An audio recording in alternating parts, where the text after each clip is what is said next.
Well, hello, Community Bible Church. Welcome to another edition of A Verse a Day, our online daily Bible study. I hope that you're having a good week here. It's Wednesday, and so that means that if you're watching on Wednesday, it is Kids Night here at our church. And so I want to invite everybody else that have either college, youth, small children. There's something for everyone here tonight if you are not legally an adult yet. And so it's always a fun time. We have a good group of people here. So invite you out. 645 is 645 to 8.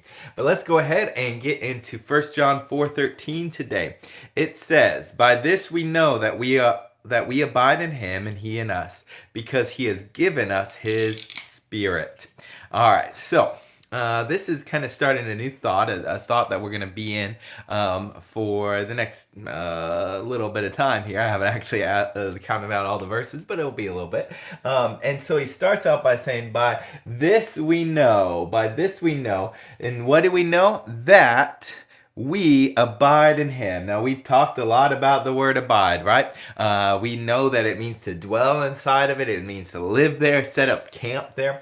And so he's saying, by this we know that we abide in him. Who's the him? That's clearly God, all right, if you've been tracking with us. So if we live in him and he in us, all right? So there's two parts to this. There's one, that we abide in him, and he abides in us as well, because it's important that it's both, right? And really the he and us, I'd say, is even the more important, because sometimes as Christians, it is easy to be swayed. It is easy to start to be backslidden, start to let sin into your life, and you have to confess those sins, as we looked at in 1 John 1:9. If we do confess it, then he is faithful and just to forgive us of all unrighteousness. But sometimes it is hard to continually remain in him. The good news about it, though, is that he is going to remain in us.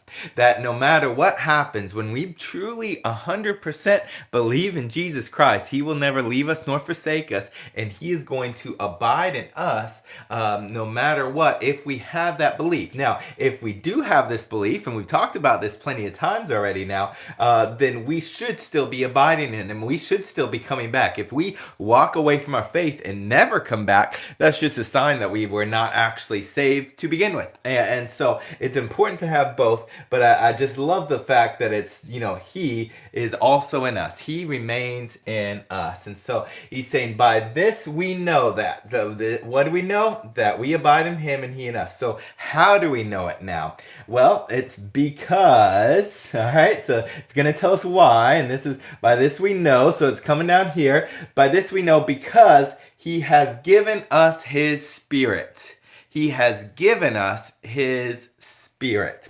All right, so he, obviously God, once again, has given us his spirit. Now, if you have been watching with us, there's been verses all throughout the book of First John where it's kind of, it answers this question a little bit different by how we know that we are of God. Sometimes it will say, oftentimes in the last chapter here, it talks frequently about, by this we know that we're his children, if we have love for one another, right? And now we come to it and we say, well, what is it? Is it love? Is it love? Let's see if I can get a better marker. Is it love or is it spirit? Is it love or is it spirit? Well, I think it is both, right? Because if you have a spirit, then you also have love. You cannot have one without the other there. And so it's all combined. And so when you're hearing all these different aspects of what it means to be in God and of God and have a relationship with him, it's always both and, right? You can't say that you have the right knowledge of God, but then not live in a certain way. Just the same that you can't say, well, they're a really loving person, they just don't believe in Jesus. That doesn't make them a Christian. You have to have a both and so that we are called to worship in spirit and in truth. We're called to be loving, and this is the same sort of thing here, that it says that because he has given us his spirit, and because we have God's spirit, that he is our spiritual daddy, right? Then we ought to look like our daddy, spiritually speaking, and have love just the same way as God has loved us. This is just continually building on thoughts that we have been talking about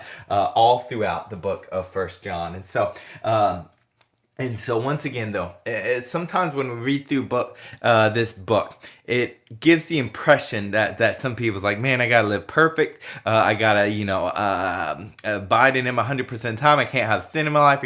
But I don't see that message at all coming in through the book of First John. What I see is that God's continual promise that He is with us and that He's the one that sustains us. He's the one that holds us, and we ought to just continually run to our Father, seek to resemble Him the best that we can, and He is always going to be faithful and just to forgive us when we mess up. But that's what I have here for you guys today, and we'll just continue on with the book of First John 4:14 tomorrow. I hope that you have a great rest of your Wednesday.